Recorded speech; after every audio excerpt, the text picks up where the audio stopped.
I am your host, Hank Russell. Tonight, I don't get too many of these guys. We talked a little bit off camera last night, and there's one particular part of the story that I want to emphasize on, but he is a Muay Thai kickboxer. You know, we don't get too many of those on here, and according to him, he's been to Thailand before. So, ladies and gentlemen, at this time, my guest is Mr. Christian West. Christian? How's it going, man? Going, man. So, when's your next bout? My next bout is August 2nd. It's a pro Muay Thai bout.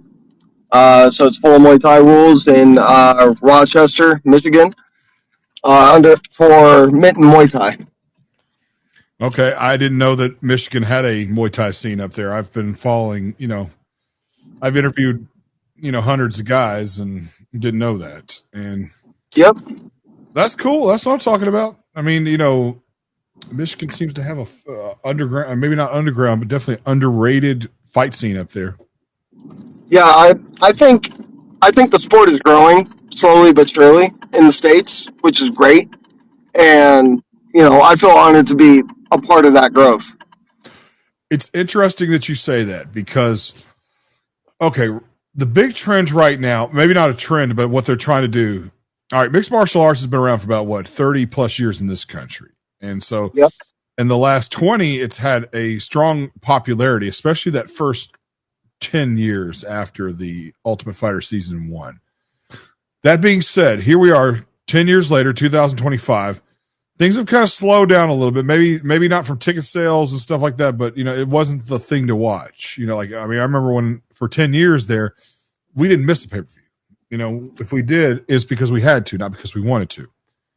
And that being said, there's the Brazilian. Now you got this thing where the individual sports are happening, like Brazilian Jiu-Jitsu, even though it's always been incorporated in mixed martial arts, and Muay Thai, which has always been incorporated in mixed martial arts. So we're getting back to the meat and potatoes of things. Wouldn't you say? Yeah, I'd say so. I think that the rise of the separate martial arts is becoming even more prominent. I've always said when people watch MMA, they see the wrestling and people stall on the ground and they start booing. I'm like, if only they knew more about Muay Thai, because you'd see the wars all the time. It's nothing but wars. So I think that's where the rise is coming in, even with Jiu-Jitsu. And, I know the UFC is doing a Jiu-Jitsu competition now, same as one championship. And just actually mixing in the separate arts into the shows is, I think, huge. Absolutely. And I'll say that I'm trying to think of how to explain this. Like you said, I mean, you can't deny that there's this growth as far as the meat and potatoes and the separation of sports and stuff like that, which is fine, because Muay Thai. Let me ask you this: you said you've been to Thailand to train in Muay Thai? Yep. Yeah, I was in Thailand for a total of 3 months. Out of 2023, got to fight there a few times. Oh, so you did compete in tournaments and stuff there, whatever. They don't really do tournaments there. Muay Thai in Thailand is part of the, it's part of the culture. It's part of their ecosystem. So they're mainly single fights. Like they have tournaments, but it's not like a tournament in one day. Like they'll have I know RWS, which is Roger Demnon Stadium. They do a tournament style where, over the course of weeks, they'll have fighters fight until the last two people who keep winning. So I think at that point you can win a title and you can win a stadium title and stuff like that. Right. And to be honest with you, now that I think about it, we don't have titles in America either. And, tournaments, so to speak. So why I asked that there's, tournaments is ridiculous. I just did just now. But the point is that I don't know what things are done over there. I mean, you're not the first, but you're one of few that I've interviewed who have been to Thailand to actually train Muay Thai kickboxing. And They say those guys are crazy. Oh yeah, yeah. It's grueling out there. It's different. It's a different way of training. It's a different way of living. I personally loved it. I think it made me grow a lot as a person and as a fighter to do that. Oh, really? I mean, I've never been to Thailand, but I've heard people say they could live there for $500 for a summer. Oh yeah, yeah. Honestly, I think everything about it is great. The people are great. Food is great. You know, it's easier to eat healthy than in America. Yeah. Uh, but yeah, I mean, and for anybody who hasn't gone, I'd absolutely recommend it. Even if it's just for travel, just for fun, I'd recommend going there. Yeah. I've never, like I said, I mean, a lot of people don't speak English there, though, do they? Well, it depends on where you go. Um, if you go to a more touristy part, some of them will speak English, but mostly not. Uh, but yeah, I mean, some of them you can get them to understand you a little bit. I think learning basic words and sayings goes a long way. Right. No, I get it. I mean, and that's just like here, I mean, you can, that's anywhere you go really, but especially here as well. Yeah, But I'm just curious because like I don't know. I hope it's not saturated with like American culture. Like you said, the food is healthier over there and people are very nice. And over here, I love my country, but at the same time, there's a little bit of sternness to it that I don't always agree with. yeah, yeah. I would say it is not like that over there at all. Yeah. Oh man, I mean, that's great to hear. So, what is? All right. So you were there in 2023. Are you married? Kids? Anything? Yeah, I have a fiance. Does she support this? Absolutely, yeah, 100%. She helps me get ready for my fights. Make sure I'm eating the right food. She's been a real day one for me. So yeah, yeah, she supports me in everything that I do. Fantastic. I just, one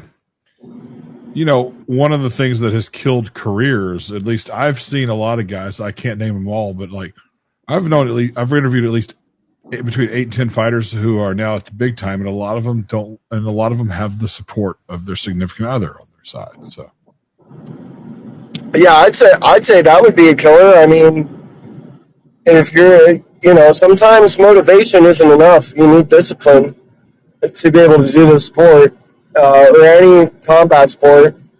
And if you don't have somebody who's kind of rooting for you and helping you with that, if you're with somebody who can't support it, then I feel like that's just hurting yourself more than anything. well, and that's fine. I mean, I can't, I mean, honestly, for somebody like me, it's a big deal. But at the same time, if they don't support you, then that kind of lets you know like what it is that you're, where it is that you stand with that person because you, you know, at the end of the day, you only have like a few shots in life to do what it is that you're passionate about. Then Yeah, you have to focus on your wife and kids and all that stuff, and then you'll miss out on it. So you need the support. absolutely. What do you? So do you have any hobbies? Yeah, I play guitar. I played guitar for a little over 10 years. Then sometimes I play video games. I'm not too into games. Uh, and then also I ride motorcycles, so I consider that a hobby. I'll tell you two things. I first of all, I've been learning guitar for about less than a year now, and so I've been learning guitar as well. Uh-huh.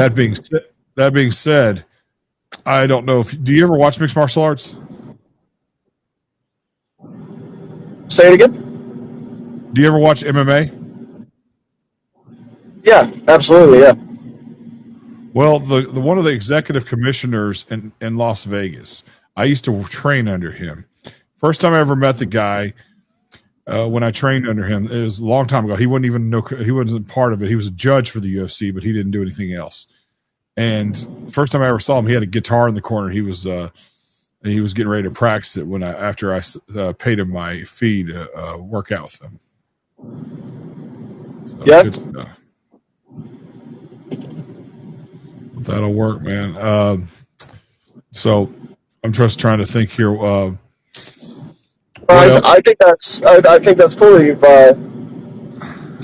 picked up guitar though, because I mean that's once you get past like the conditioning of your fingers and everything, that's where it kind of gets fun. You can kind of improvise and do some different stuff. Yeah, that's the thing about it, man. I want to be able to play like, oh gosh, man, the guys like that were just really good Guitar Hero types. Those are the guys that I liked. Like, I personally say I think my favorite guitarist. I have a few favorites, but I'd say my number one is probably David Gilmour. Dude, David Gilmour's awesome. I love Pink Floyd. Yep.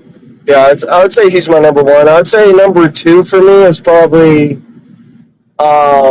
just for the genre of music, because he had such a groove to the way he played, was Dimebag Darrell. I saw Dimebag. How old are you? I'm 28. I saw Dimebag Darrell play in 2003 when he was with Damage Plan. That's crazy. Yep. And then he got killed 6 months later. Yeah, that was actually right over here. I'm in Columbus, and that was over here at the Alamo Sevilla. Yeah, it sure was. Okay, yeah. But, yep, I saw Damage Plan, and I never got to see Pantera with him. I saw Pantera play last year with Zakk Wylde playing guitar, but not. Yeah. So, no, I agree. Yeah, that's really cool, though. That's cool. That's cool that you got to see Dimebag, because